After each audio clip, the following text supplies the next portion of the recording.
Hiyo Ishoboy Brayo, na nataka nikwambie kwamba binafsi sitaki kabisa kukaa na mtu ambaye ana negativity kichwani mwake au anajiona hastahili kwenye engo yoyote.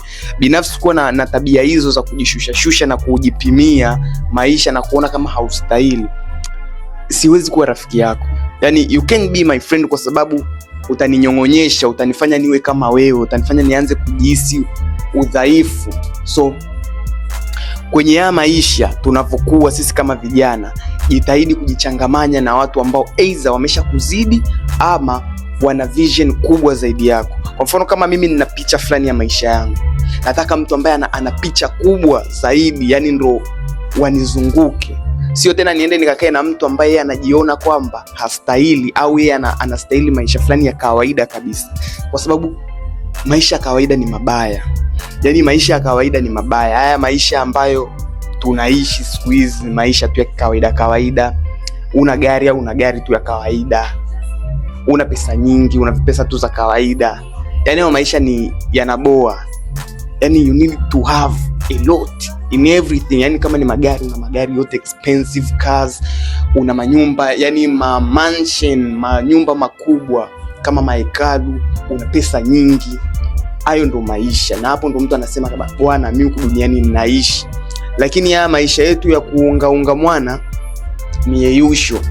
Tena uje ukae na mtu ambaye naye ni unga mwana, inakuwa mieyusho square. Tena wewe mwenyewe unawaza mieyusho, inakuwa mieyusho zaidi mwanangu.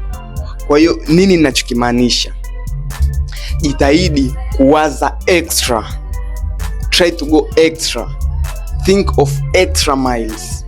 Nenda mbali zaidi, sehemu ambazo watu wengi hawazifikirii. Usiweze watu wengine watachukuliaje mawazo yako au watakuonaje, kwa sababu it does not matter. Yani so maisha yao kabisa. Kuna siku wewe utakuwa unalia kivulini, wao wanakuangalia kwa mbali, hawezi hata kusogea. Kwa sababu gani?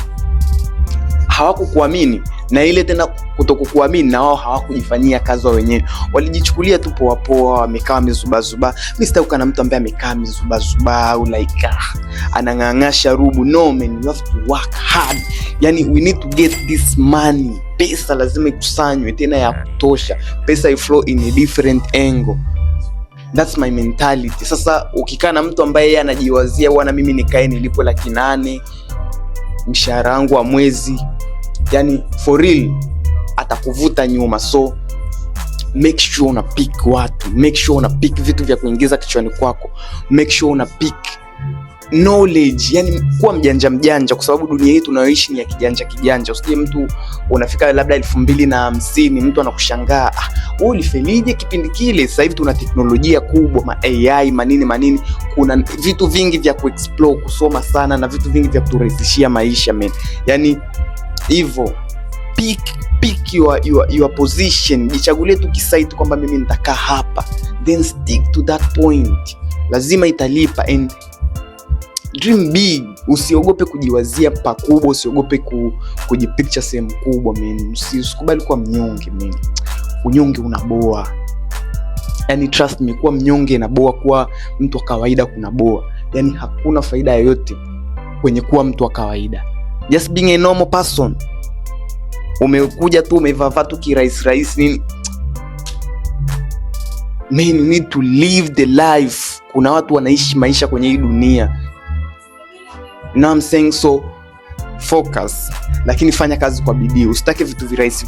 Maisha design hiyo mzee atengenezwe kwa urahisi, atengenezwe kwa kulalalala. Man, work hard man. Jua vitu vingi. You know what I'm saying? Usikubali kuwa mtu wa kawaida. Yani as long as unafuatilia The Skankara Podcast na Brayo, usiwaze vitu vya kawaida. Kama umeamua kujoin hii safari man, make sure wewe ni big thinker, wewe ni mtu fulani wa maono makubwa na unayafanyia kazi maono yako. You know what I'm saying?